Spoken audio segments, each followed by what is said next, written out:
what we've been through. This is what our memories took in. This is what developed us into the beings that we are. And we can't be ashamed of that. And so when we look at Jesus, he suffered so much. Yeah. He suffered so much. It's hard to really relate to how much suffering we go through until we look back. You know, how many of us said, I know it's half the room said, half the sanctuary said this at one time or another. When I was growing up, I didn't even know we were poor. Who else said that? I didn't know we were poor till I looked back. And I didn't know I was poor growing up. And when I looked at, sometimes I would look back after I was grown and I left home, and I would go to, after my mother passed away, and I would look at some of the documents my mother used to go through for my father. Like back then, when she got her paycheck, when my father got his paycheck, he'd come in and he'd put the paycheck on the table. My mother, he'd get a cash, he'd put the cash on the table, he'd put the check stub. My mother would grab the check stub, and then when the winter comes, because he was construction work, he ain't working during the winter, so she would take all the check stub, and then he had to file his unemployment. So she'd get all the check stubs, and she'd count them all up, and she'd have them all laid on the table, and then we had to fill out the form, me, my mother, and my sister. We'd fill out all these little sheets. They had to turn those sheets in so he can get his unemployment for the winter. So we were doing all this. And one day I look back at some of those old stuff. I'm like, I don't know how we made it. I don't know how we made it. I don't know how my father fed a family on $8,000 a year. I don't know how he did it. But I didn't know we were poor. I didn't know we were poor. You know, but but when you look back, that's when you realize what you come through. And then you're able to get appreciation for what you've been through. And then when you get appreciation for what you've been through, then you can appreciate somebody who's going through. You won't look down on your neighbor. When they're going through some things that you done went through, you can relate.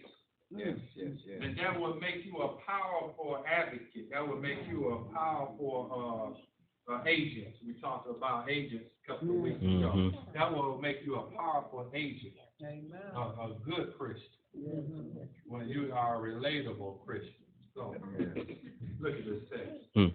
It says, Jesus, this man of sorrows, third verse says, he was despised and rejected of men, a man of sorrows and acquainted with grief. Yes, we hid as it were our faces from him. He was despised and we esteemed him not. He was rejected. He was rejected. You remember during the Vietnam War, Brother Scott? I wasn't here yet. So I'm going to go to you. And so, I'm not saying you're old or nothing. Of course not. No. I figure you read about it. Yeah. Okay, and so during the Vietnam War, a lot of brothers, sisters, brothers, most came back from the war, and they go back home.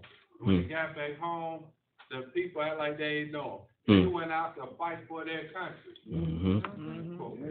They went out to fight this war. They come, and then they get back, and they were disenfranchised.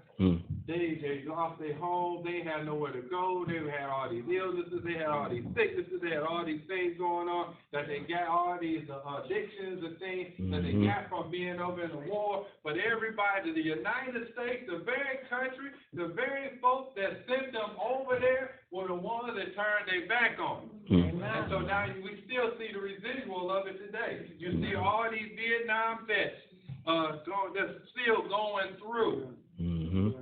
Because they were selected to go fight a war or a conflict that they didn't even really agree to. But yet, when they get back to the country that sent them, they had their backs turned on. And so here's the thing about rejection. Do you know, the science, little science lesson. Do you know that when you are rejected, the intensity of the rejection is the same intensity as a physical pain. Rejection hurts you just as much or more as any physical pain you can experience. Rejection, who ever been rejected? Right. Yeah. And right, everybody should raise their hand. And the thing about, and you remember that feeling when you were rejected. It could be for a credit card, it could be for a car, it could be for a house, it could be from a boo. Hello. That moment of rejection, you were sick. Yes. Yes. It's a nauseating feeling. It's a sick feeling you can't describe. It's a feeling that'll make you forget who you are. It's a feeling that will make you not want to get up out of bed. It's a feeling that some folks kill themselves over. That feeling of rejection, that pain of being rejected is like no other. Jesus was despised, he was hated, and rejected. Despised and rejected. And we look at that guy that came back from Vietnam, somebody that thought they were doing the right thing, doing what they were selected to do, and then to have everybody treat them like nothing.